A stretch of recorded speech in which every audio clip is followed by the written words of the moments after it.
Êxodo capítulo 18. Nós vamos, irmãos, é uma narrativa, nós vamos dividi-la, em duas partes.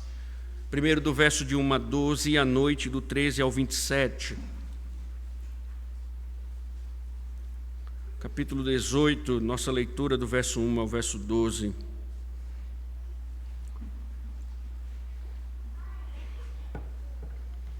Diz o seguinte: o Senhor através de Moisés. Jetro, sacerdote de Midian, sogro de Moisés, ouviu todas as coisas que Deus tinha feito por Moisés e por Israel, seu povo. Ouviu como o Senhor havia tirado Israel do Egito. Jetro, sogro de Moisés, foi até ele, levando consigo Zípora, a mulher de Moisés, depois que este a havia enviado até ele, juntamente com os 2 filhos dela. Um dos filhos se chamava Gerson, pois Moisés tinha dito: fui peregrino em terra estranha. O outro se chamava Eliezer, pois Moisés tinha dito: o Deus de meu pai foi a minha ajuda e me livrou da espada de Faraó. Jetro, o sogro de Moisés, juntamente com os filhos e a mulher deste, veio a Moisés no deserto onde estava acampado, junto a um monte de Deus. E Jetro mandou dizer a Moisés: eu, seu sogro Jetro, estou chegando com a sua mulher e os seus 2 filhos. Então Moisés foi ao encontro do sogro, inclinou-se e o beijou. E, indagando pelo bem-estar um do outro, entraram na tenda. Moisés contou a seu sogro tudo o que o Senhor havia feito a Faraó e aos egípcios por amor de Israel, e todas as aflições que enfrentaram no Egito, e como o Senhor os havia livrado. Jetro ficou contente com todo o bem que o Senhor havia feito a Israel, livrando-o das mãos dos egípcios. E disse: bendito seja o Senhor que libertou vocês das mãos dos egípcios e da mão de Faraó. Agora sei que o Senhor é maior do que todos os deuses, porque livrou este povo das mãos dos egípcios, quando agiram arrogantemente contra o povo. Então Jetro, sogro de Moisés, ofereceu um holocausto e sacrifício a Deus. E Arão e todos os anciãos de Israel vieram para comer com o sogro de Moisés na presença de Deus. Senhor, louvado seja o teu nome, ó Deus, porque bondosamente, ó Pai, o Senhor nos convocou nesta manhã e nós, ó Deus, te convocamos, Senhor, a falar conosco. Fala-nos, Senhor, porque somente tua voz, ó Deus, é que opera verdadeiramente para nos transformar. Livra-nos, Senhor, da nossa ignorância com o poder da tua palavra, que o Senhor possa transformar nossos corações e que essa transformação nos faça, Senhor, ser guiados pela tua verdade, para a glória do teu santo nome. Amém. Podem sentar-nos.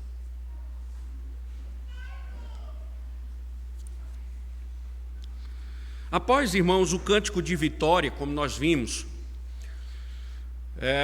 fomos introduzidos a uma segunda parte das narrativas de Êxodo, que foi justamente a peregrinação de Israel no deserto. E, como foi observado, um caminho longo, cheio de testes, que revelaram de fato quem eram e o quanto precisavam conhecer o Senhor. E, conforme nós observamos, o povo ele foi reprovado. Nas águas de Mara murmuraram, na falta de pão também, violaram o dia do Senhor e, por fim, por falta de água em Refidim, julgaram o Senhor. Então, esse foi o enredo revelado por Moisés na trajetória de Israel no deserto. Porém, ao contrário do que se imaginaria, Deus não retribuiu conforme os pecados do povo. Ele graciosamente socorreu o povo e revelou seu poder, sua provisão, sua misericórdia e sua fidelidade. E nós aprendemos, irmãos, que as provações em Israel não somente revelaram quem o povo era, mas também revelou quem era o Senhor que estava provando. Agora, irmãos, um fato importante. Jetro, sogro de Moisés, chega no acampamento de Israel. E o que Jetro tem a ver com toda essa história de provações? Uma vez que é a narrativa de Jetro que encerra essa segunda parte do livro de Êxodo no deserto, as provações no deserto. O que essa parte tem a ver com o texto? Lembremos, irmãos, que o último episódio registrou o ataque amalequita contra Israel, tema da nossa exposição anterior. E se você lembrar bem, nós aqui recordamos que os amalequitas, eles descendem de Esaú, e isso significava que já havia uma indisposição natural contra o povo de Deus. E, mais uma vez, vimos o símbolo da hostilidade das nações ímpias contra aqueles que pertencem ao Senhor, e também a hostilidade de Satanás contra a descendência da mulher. Foram derrotados, como nós vimos, graças ao poder do Senhor que protegeu o seu povo. Então, qual a importância de Jetro nesse contexto, depois de um ataque amalequita? Então, estamos longe, muito longe de ser simplesmente uma visita inesperada de um querido familiar. O texto está dizendo que, ao saber dos feitos de Deus, Jetro resolve encontrar Moisés nas proximidades. Lembre-se que Moisés já está nas proximidades do Monte Sinai, o que significa que o próximo bloco é Israel agora no Monte Sinai. Então, Israel está nas proximidades do Monte Sinai. Jetro, sabe do que, ou descobre, ouviu, na verdade, o que Deus havia feito, e ele decide ir ao encontro de Moisés. E diz o texto que ele está levando a esposa de Moisés e os filhos. Chegando lá, ouve de Moisés como o Senhor derrotou o inimigo, como o Senhor venceu as batalhas de Israel no Egito, e ele é levado a reconhecer o Deus de Israel como o maior de todos os deuses, ou como sendo o Senhor dos deuses. E vimos também no final que ele cultua ao Senhor. Enfim, irmãos, se os amalequitas foram hostis, Jetro, um sacerdote pagão, se curvou ao Deus de Israel. Então, o que temos aqui é simples. A chegada de Jetro revela um dos temas que nós temos mostrado aqui no livro de Êxodo. Deus está se revelando às nações através do julgamento contra o Egito. Então, uma das coisas que Êxodo faz é como Deus ficará famoso devido aos seus feitos contra o Egito. Para nós, então, irmãos, uma narrativa significativa, o seguinte ensino nos é dado: apesar da hostilidade do mundo, Deus tem entre os seus, ou seja, Deus tem os seus entre os perversos. Isso está posto, irmãos, para nos incentivar a pregar o Evangelho de forma indiscriminada. Repito, apesar da hostilidade do mundo, Deus tem os seus entre os perversos. Isto posto para nos incentivar a pregar o Evangelho de forma indiscriminada. Vamos ver isso, irmãos, a partir da narrativa. A primeira cena, então, irmãos, ela abre, certo? Ela se resume, ou ela pode ser vista do primeiro verso ao verso número 4. Então, voltemos a ver o verso de número 1, que diz o seguinte: Jetro, sacerdote de Midian, sogro de Moisés, ouviu todas as coisas que Deus tinha feito por Moisés e por Israel, seu povo. Ouviu como o Senhor havia tirado Israel do Egito. Irmãos, prestem atenção, essa forma introdutória, ela está destacando Jetro. E Jetro ganha ênfase na narrativa. Se você observar, 12 vezes ele é identificado como sogro de Moisés. Você vai ver isso no verso 1, 2, 5, 6, 7, 8, 12, duas vezes, 14, 17, 24, 27. Então veja, há uma ênfase, essa repetição está mostrando que ele é uma personagem importante. É o foco da narrativa. O foco está sobre Jetro. Então a nossa atenção está voltada nesse texto para Jetro. Só que ele é apresentado introdutoriamente como sacerdote de Midian. Moisés repete uma informação que nós já sabemos do capítulo 2, verso 16, que ele é um sacerdote de Midian.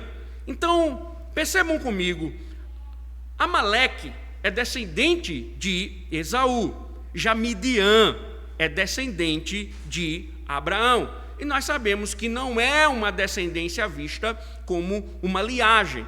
Tanto é que os textos bíblicos declaram que ambos povos são idólatras. Números vai falar no capítulo 25, por exemplo, que os midianitas eram idólatras.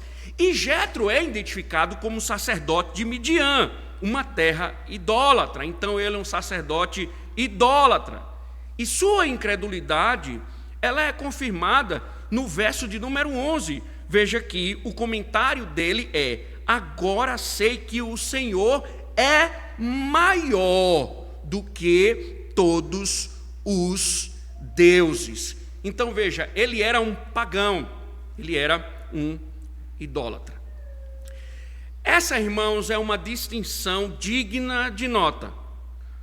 De um lado, o povo de Deus, e mais uma vez, do outro lado, o mundo idólatra, a hostilidade contra Deus, a religiosidade pagã. Os amalequitas vão contra o povo de Deus, e agora Jetro, também um midianita, um sacerdote pagão, vai ao encontro do povo de Deus. Mas aqui, irmãos, observem que o mundo se divide dessa forma. O mundo se divide nesses termos. Então, como o texto está falando de família, devemos pensar, irmãos, que por vezes, em virtude de algum grau de parentesco, nós amenizamos essa estrutura.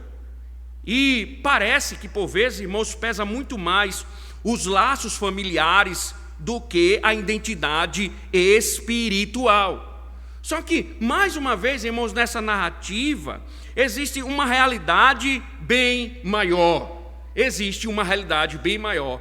Antes deles serem familiares, existe uma identidade maior. Eles também fazem parte de um exército maligno.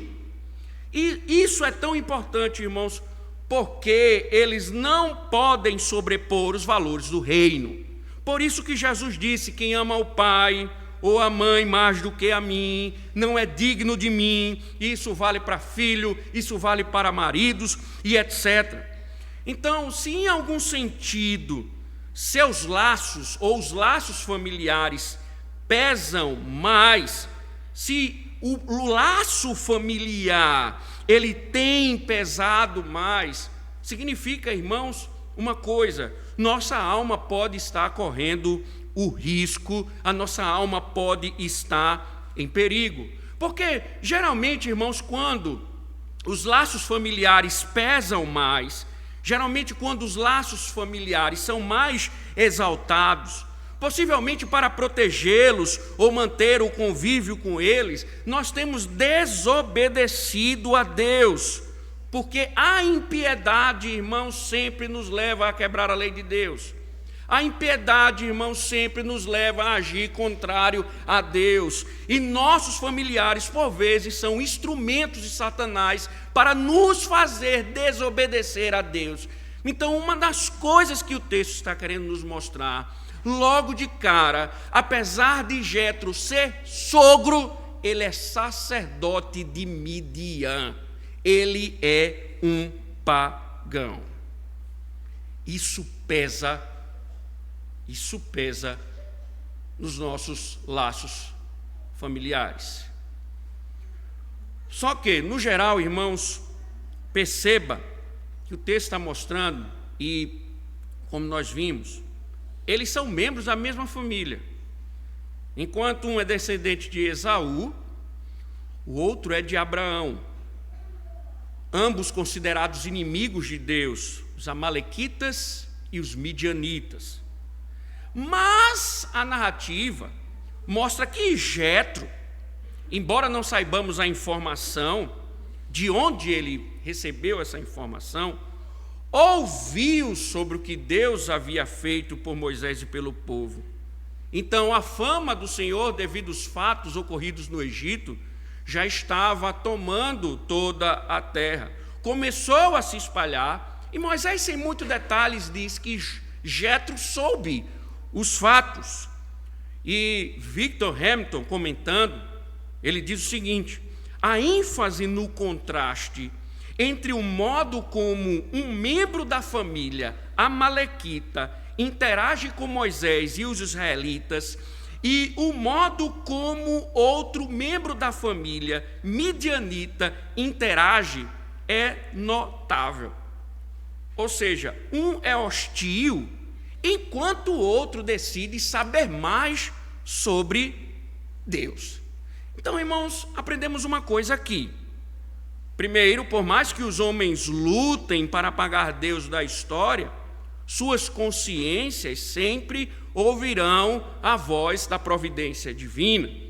Eles sempre terão que lidar com a história de Deus neste mundo. Mas, além disso, e é o que se destaca aqui, é a ênfase do texto, mesmo um sacerdote pagão, mesmo entre a impiedade, há também aqueles que são tocados nesse mundo hostil, ímpio, inimigo de Deus. Há ouvidos que são tocados pelo divino. Ou seja, no mundo idólatra, no mundo hostil, há sempre aqueles eleitos. Talvez, irmãos, o nosso problema seja simplesmente apreciar o território inimigo. E acabamos, irmãos, perdendo de vista que no território inimigo também existe um campo missionário. Nós muitas vezes observamos somente o território inimigo e esquecemos que ali também existe um campo missionário. Por quê? Porque nós julgamos mais a maldade das pessoas do que a capacidade divina de intervir no coração.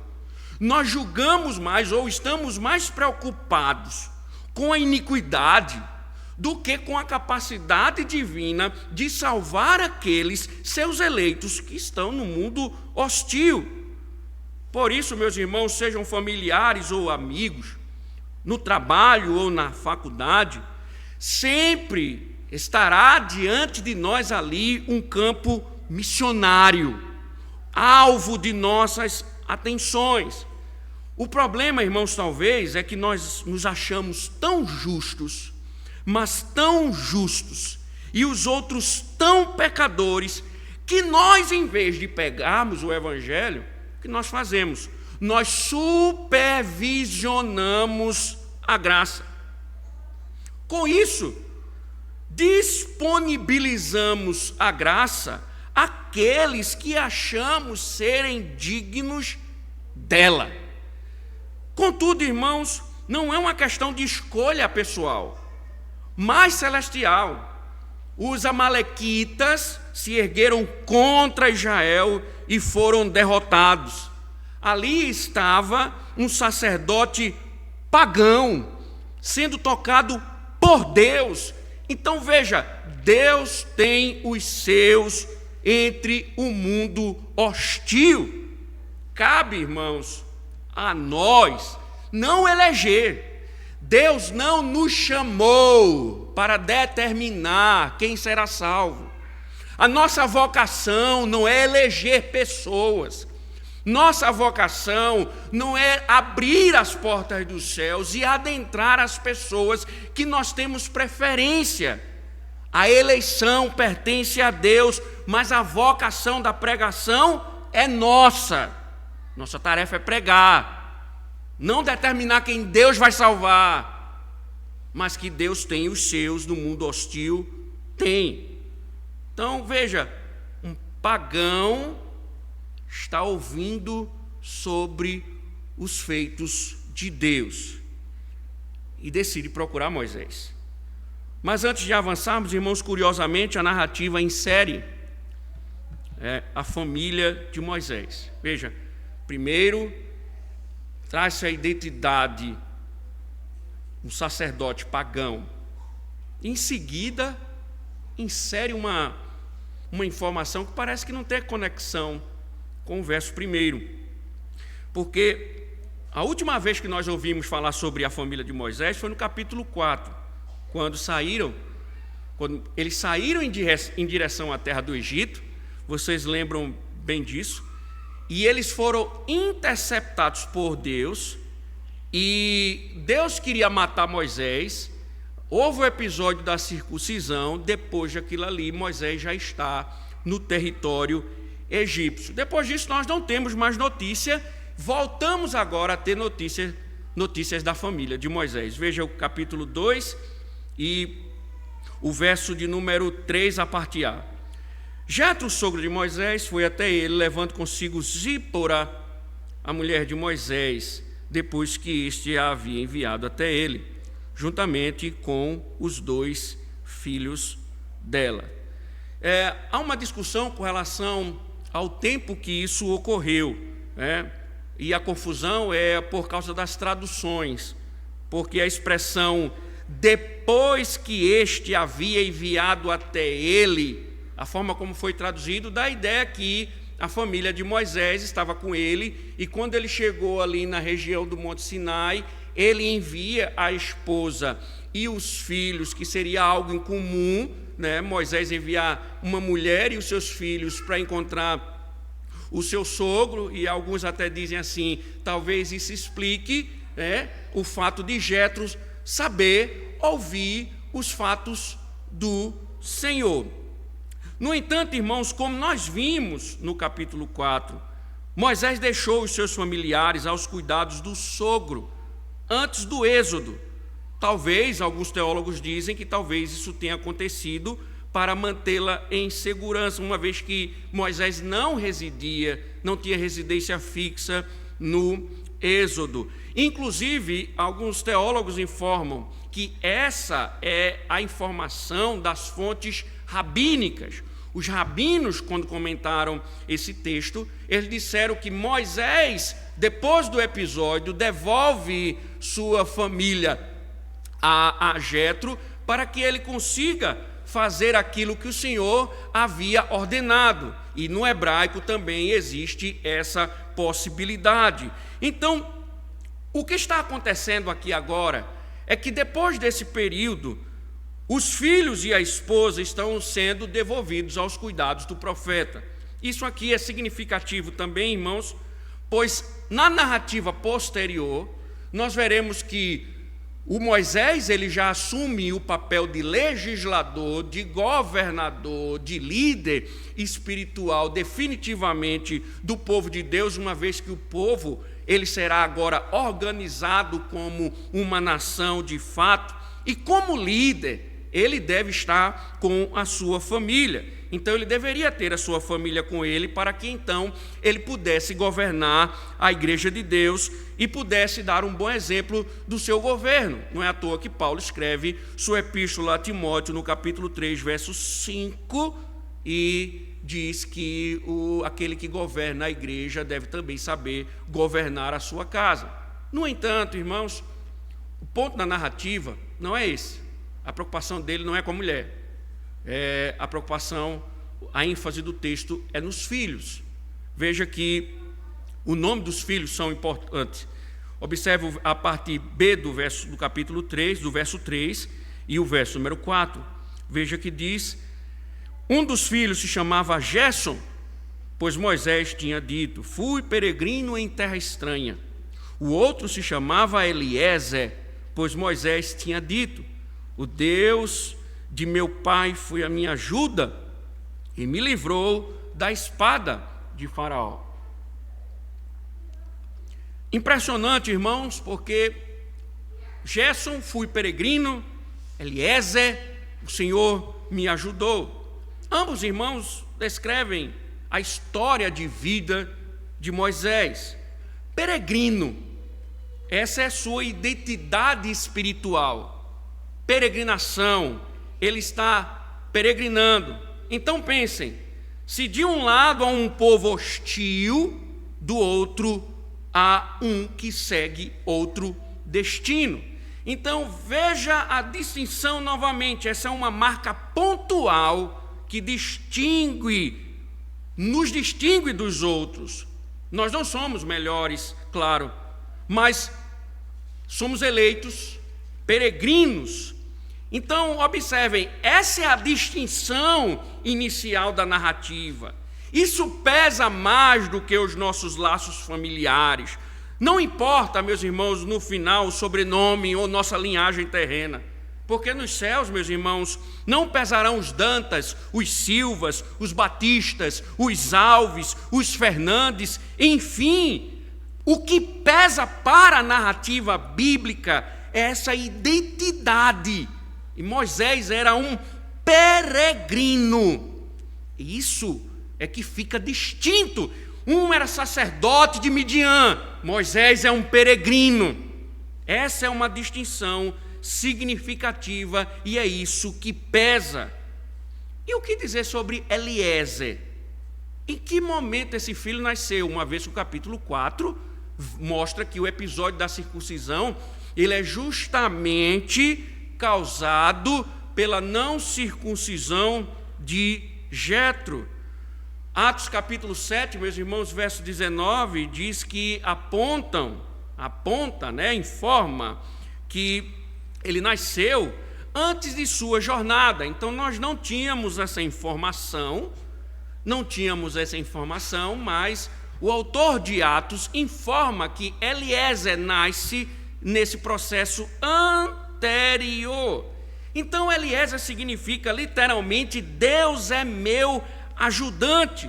E alguém pode dizer, não, mas Moisés está falando de um fato que parece que Eliezer nasceu justamente depois do livramento que Deus deu ao Egito. Meus irmãos, o que o texto está mostrando é que Eliezer é um testemunho vivo da fé de Moisés no Deus de Israel.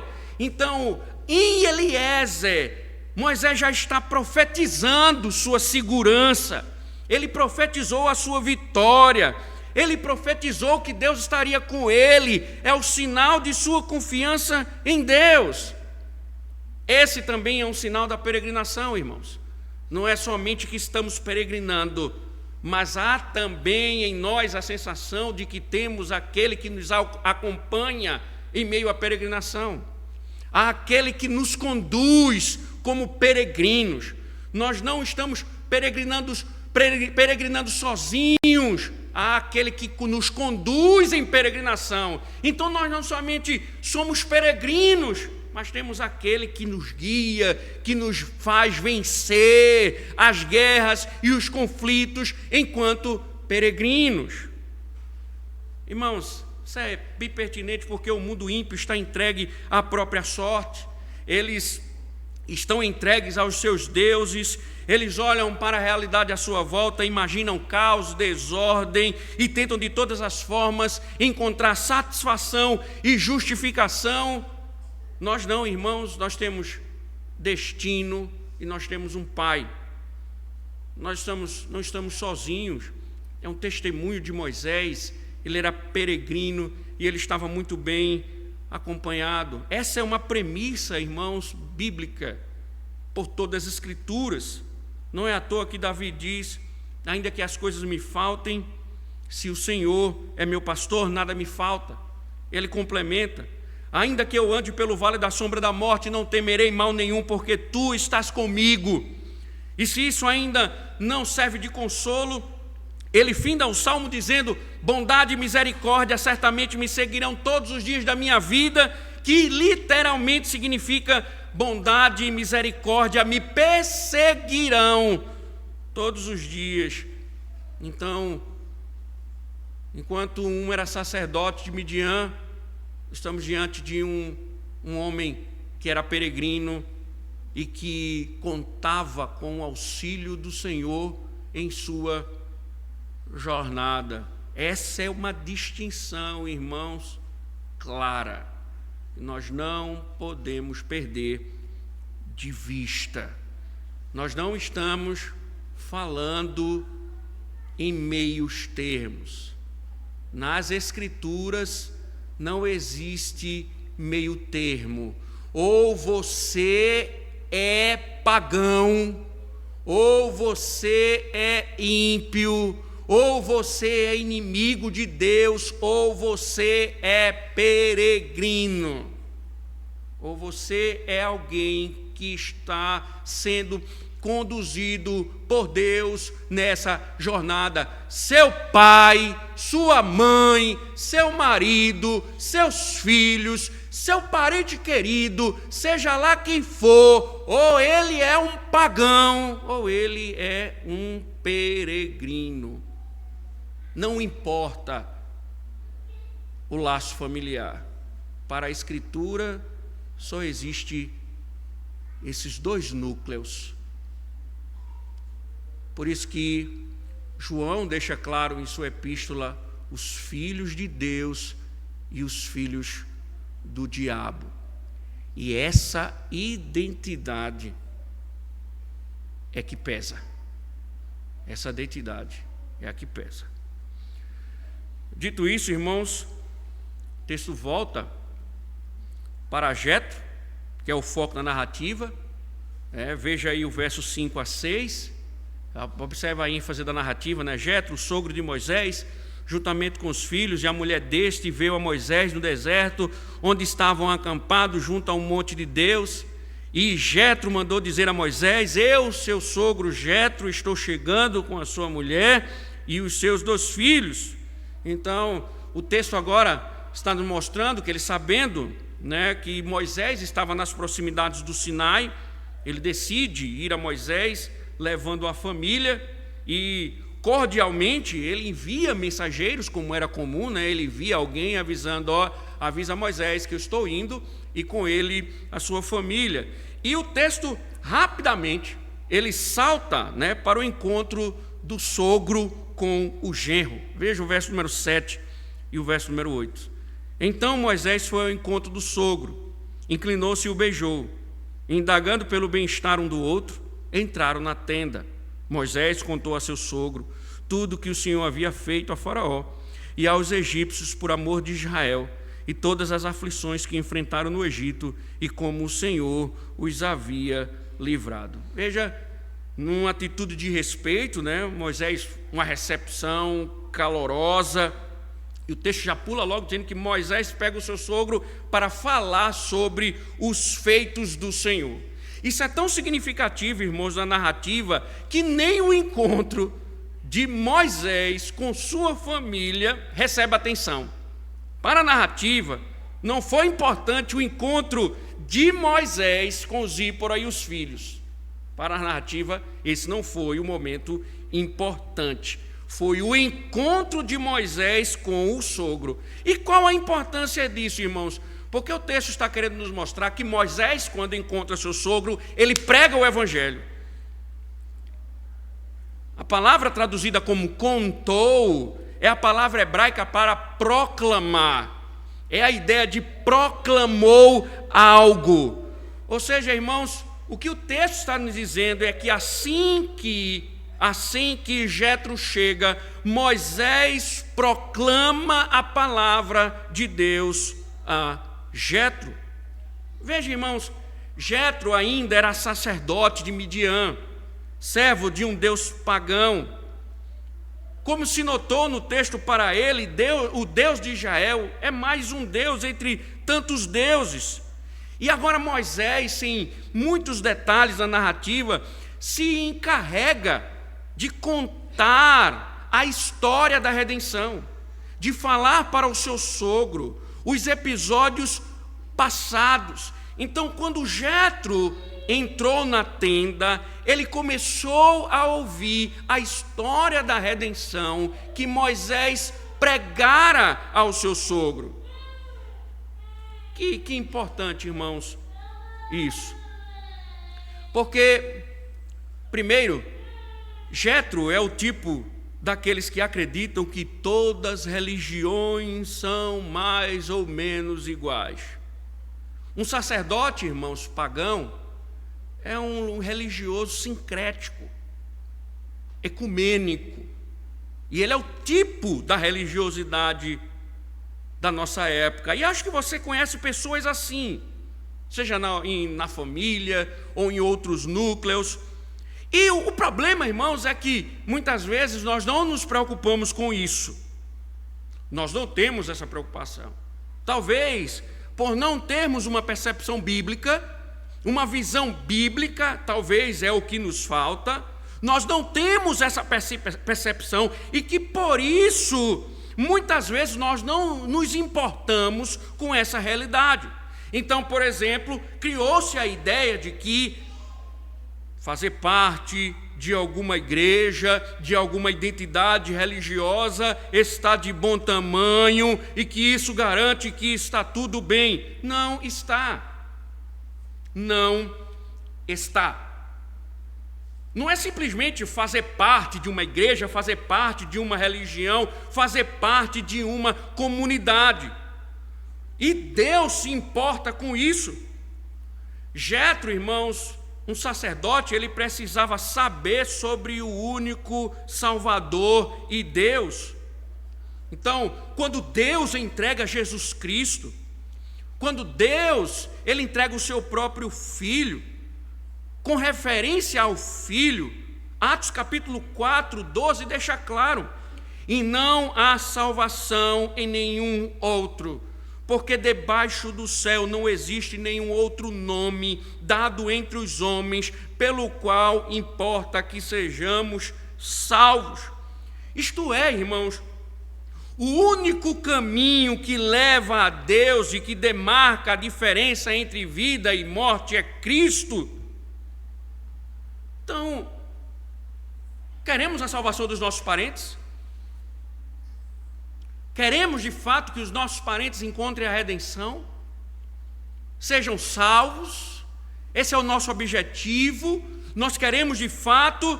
Então, precisamos encará-los com essa realidade. Nós precisamos encará-los com essa realidade. Óbvio, isso não precisa ser com hostilidade. Moisés não foi um brutamonte com seu sogro, embora fosse um ímpio. E isso nos leva a pensar, irmãos, uma coisa importante, que pessoas destroem as pontes de pregação do Evangelho, porque deixam de pregar o Evangelho para atacar as pessoas. Perdem a oportunidade de expor o reino de Deus porque vivem a atacar as pessoas.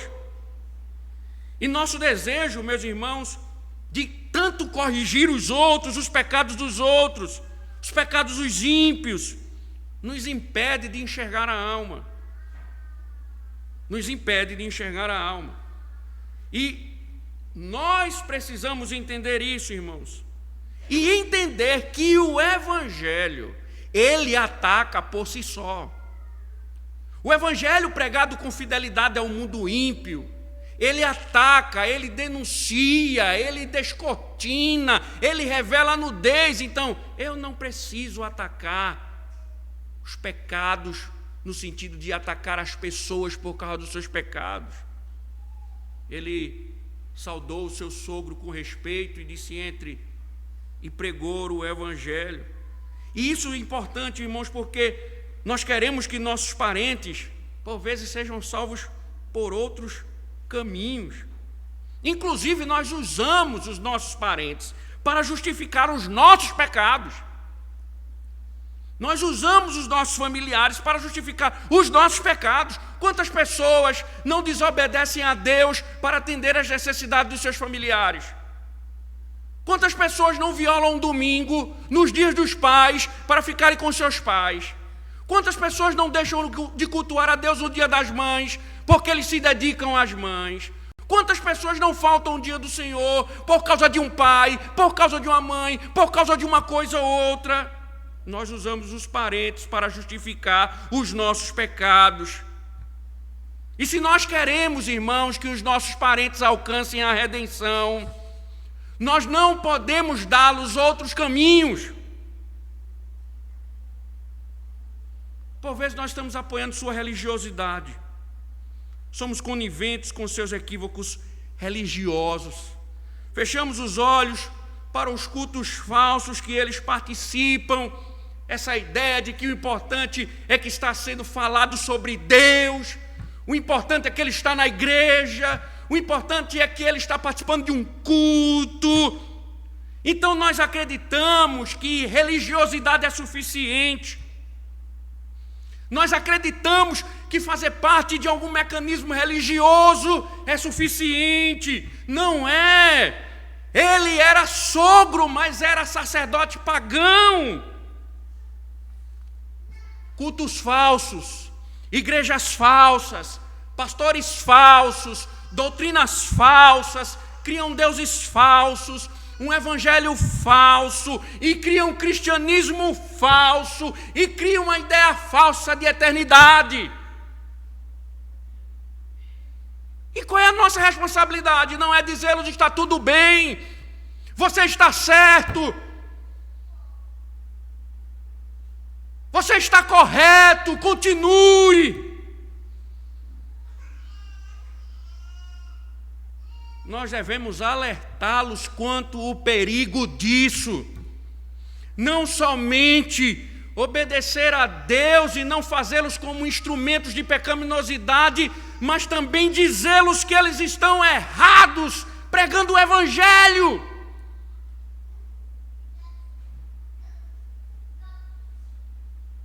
Dizendo a eles o que eles precisam ouvir.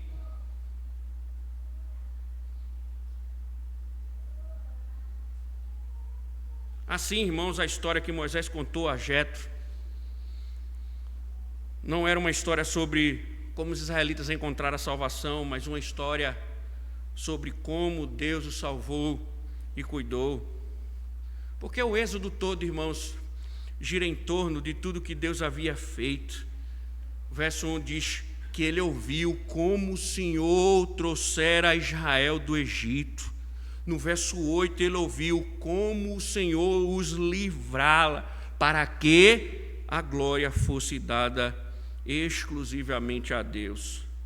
A Bíblia diz, irmãos, que Deus, o Filho, se fez homem, para que por sua morte destruísse aquele que tem o poder da morte, a saber, o diabo, e livrasse todos que pelo pavor da morte estavam sujeitos à escravidão por toda a vida. Hebreus 2, 14 e 15. O que nós estamos vendo, irmãos? Veja, pregar o Evangelho. Eu tenho que instruir o mundo ímpio com o Evangelho. A pregação não é a história de como eu encontrei o meu caminho com Deus, ou até Deus, mas o Evangelho é como Deus me salvou com o seu poder, como Ele poderosamente me libertou. Concentra-se, irmãos, naquilo que Deus fez, principalmente em Cristo, na sua cruz. Então, meus irmãos, não basta amar os perdidos sem oferecer o genuíno Evangelho. Nós temos uma ideia hoje de amor falsificada. Se você fizer uma enquete e pedir para as pessoas definirem o que é o amor, você sairá frustrado com definições humanistas, principalmente com a ideia de que o amor é um sentimento. E nós perdemos, irmãos, de vista o que a Escritura fala sobre amor. O verdadeiro amor é aquilo que é fruto da lei. Não existe amor quando se desobedece a Deus. Não existe amor quando não se fala a verdade. Não existe amor quando se é conivente. Não existe amor quando se dá liberdade. Porque o amor, ele está cercado pela lei de Deus. O que rege, ordena, define o amor é a lei de Deus. E nós muitas vezes, em nome de um amor que é mais filosofia de música sertaneja do que de teologia bíblica, nós começamos a maquiar as coisas, nós começamos a redefinir as coisas, nós começamos a dizer que vamos fazer isso ou aquilo em nome do amor. Uma mulher que falta ao dia do Senhor por causa do marido não ama o marido. Se ela amasse o marido, ela obedecia a Deus. Um homem que falta ao dia do Senhor por causa da esposa e diz que ama a esposa, ele não ama a esposa. Um pai que falta ao dia do Senhor por causa dos filhos, ele não ama os filhos. Um filho que falta ao dia do Senhor por causa da mãe, ele não ama a mãe. Porque se ele amasse, de fato, ele obedeceria a Deus. E um dia do Senhor era uma bela oportunidade de pregar o Evangelho para ele e dizer: hoje é dia do Senhor, se arrependa e vamos comigo para a igreja.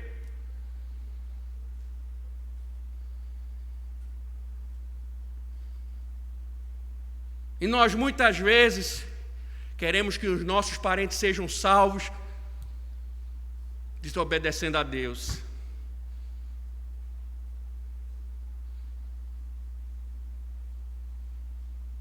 Só que nós temos que pregar o Evangelho, irmãos. É nossa obrigação esclarecer às pessoas a verdade. O que elas fazem com aquilo que contamos não deve ser a nossa preocupação, porque a nossa responsabilidade é contar o Evangelho. Então, por que isso é tão significativo, irmãos? Então, quando Jetro chega, Moisés proclama a verdade.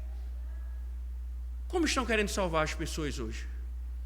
Com cultos atrativos, palestras motivacionais, discursos cativantes, entretenimento, com palestrantes que falam aquilo que a pessoa quer ouvir.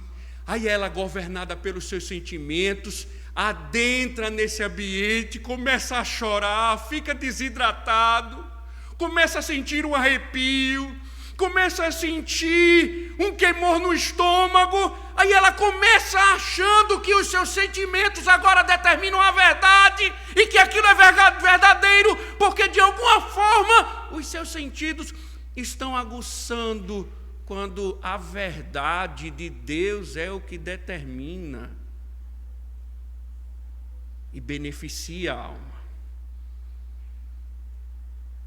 Talvez, irmãos, o nosso problema na tarefa de pregar o Evangelho ao mundo seja a dificuldade e a falta de coragem que nós temos de pregar o Evangelho.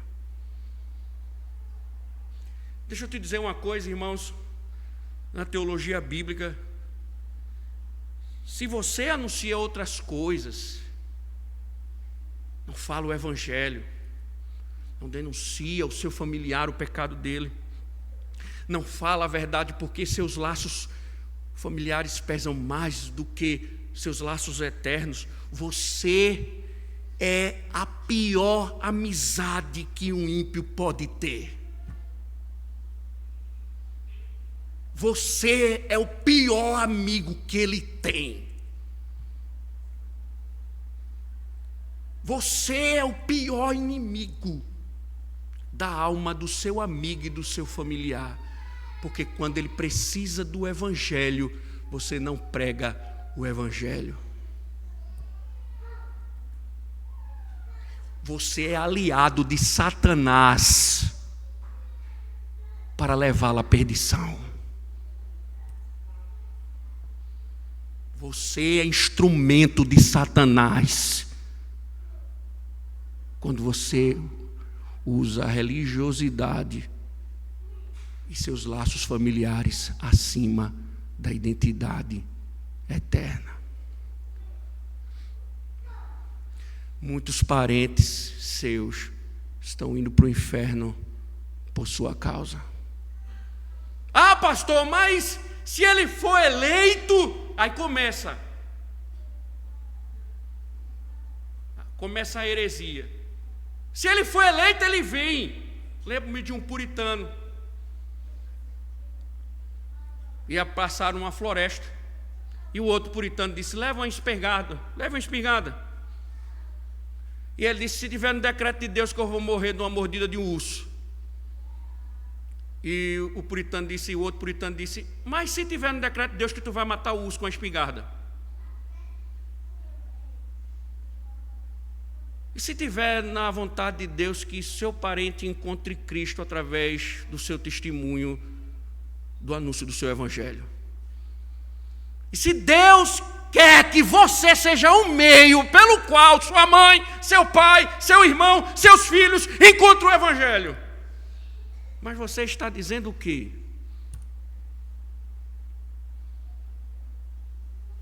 Talvez muitos da sua família estão perecendo por sua culpa. E Deus vai cobrar de você. Deus vai cobrar de você. E você é o pior inimigo que ele poderia ter. Alguém que poderia alertá-lo, calou-se.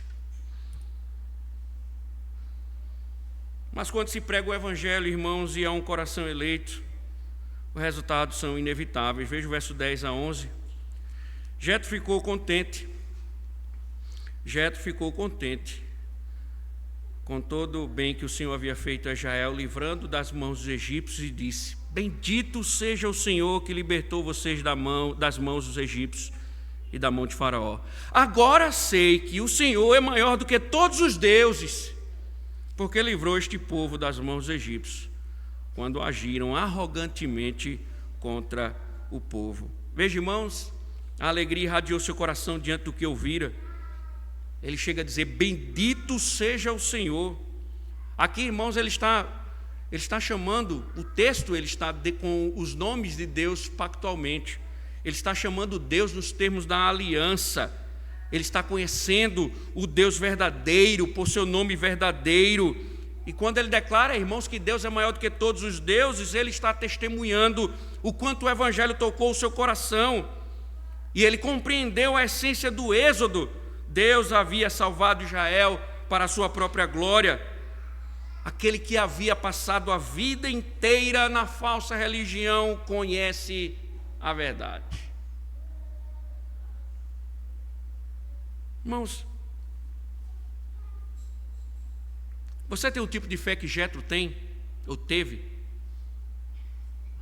Você pode dizer que de fato Jesus é o maior de todos os deuses?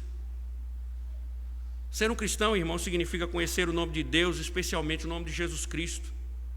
Significa também declarar que Jesus é Senhor, que Ele é o Deus supremo acima de todos os outros deuses. E Jesus, de fato, irmãos, é superior em todos os sentidos. Ele é superior em misericórdia, Ele concede perdão aos pecadores. Ele é superior em amor, Ele deu a sua própria vida pelos nossos pecados. Ele é superior em graça, Ele oferece vida eterna com dádiva gratuita. Ele é superior em poder, porque por meio de sua ressurreição triunfou sobre a morte. Ele é superior em glória, pois reina supremo sobre o céu e a terra. Nenhum outro Deus, irmãos, jamais tentou demonstrar amor e a graça maravilhosa que Deus demonstrou em Jesus Cristo. Então, irmãos, ter fé não é fazer parte de uma igreja. Ter fé não é ser religioso. É crer que Ele é o único Salvador, o único Deus de toda a graça e glória. Os idólatras, irmãos,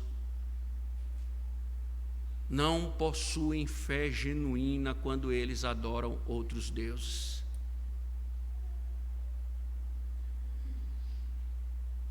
Os romanos não são cristãos. Roma É a Babilônia da idolatria. Aquele seu parente católico está perdido. Aquela sua mãe católica está perdida. Ela pode ir à missa. Ela pode ir oferecer os seus sacrifícios, mas é só a fé em Cristo.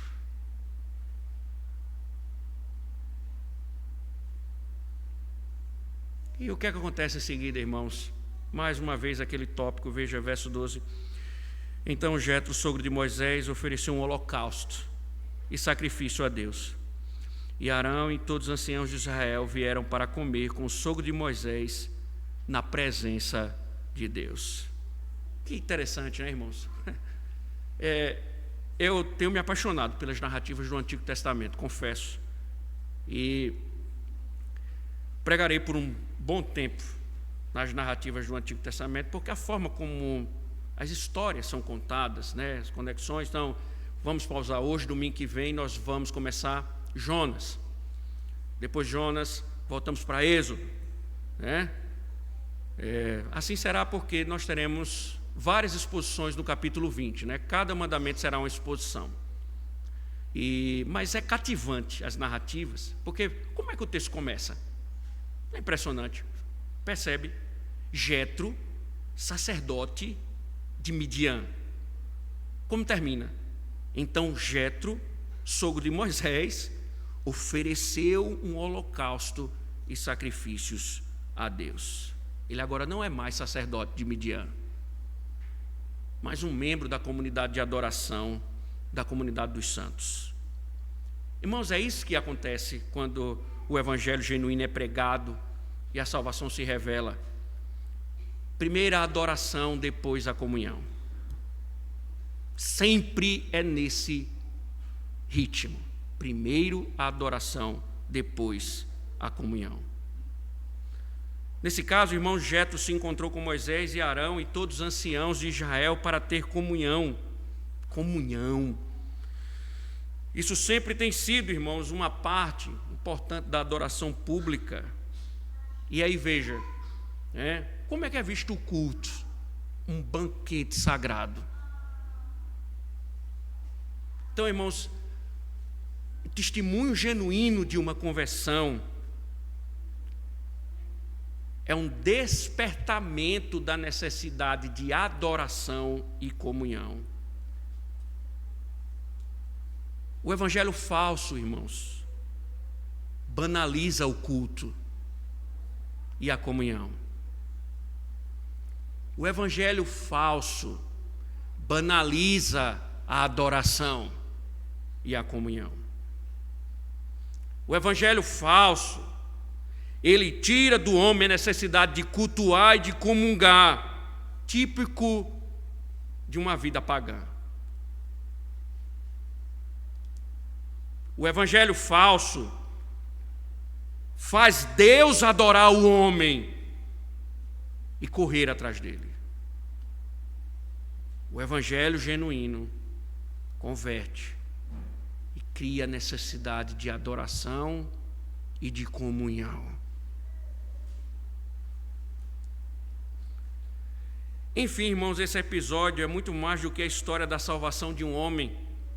Essa é uma história para nos mostrar que mesmo no mundo hostil, onde as nações se erguem contra Deus, o Senhor ainda tem os seus.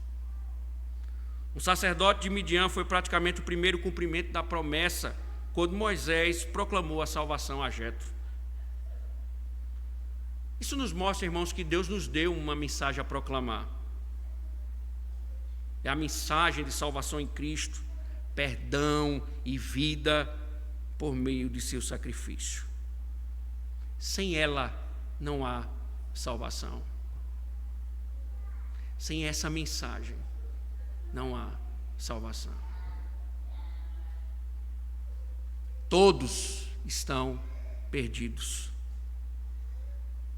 Então, cada um de nós, irmãos, é chamado para espalhar a palavra.